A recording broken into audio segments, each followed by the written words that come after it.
BJP की सरकार ने असंगठित अर्थव्यवस्था पर आक्रमण किया है। 3 बड़े उदाहरण तो मैं आपको अभी दे देता हूं।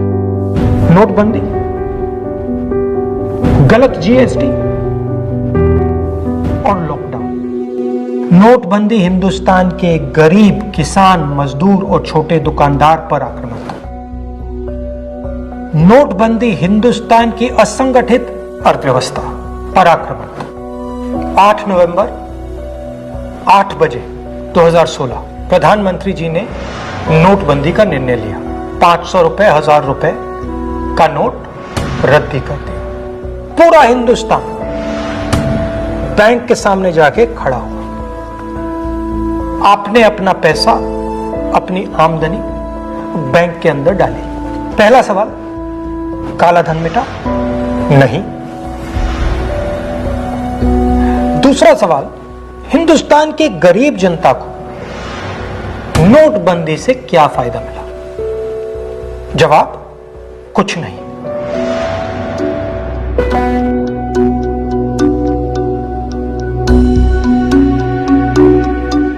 तो फायदा किसको मिला?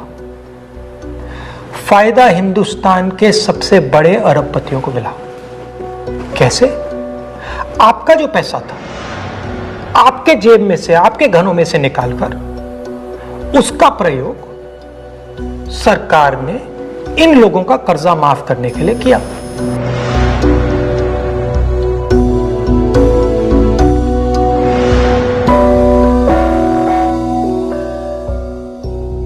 मगर वो सिर्फ एक लक्ष्य था। दूसरा लक्ष्य भी था छुपा हुआ, जमीन साफ करने का। जो हमारा इनफॉर्मल सेक्टर है, असंगठित अर्थव्यवस्था का सेक्टर है, वो कैश पे चलता है। छोटा दुकानदार हो, किसान हो, मजदूर हो, वो कैश से काम करता है।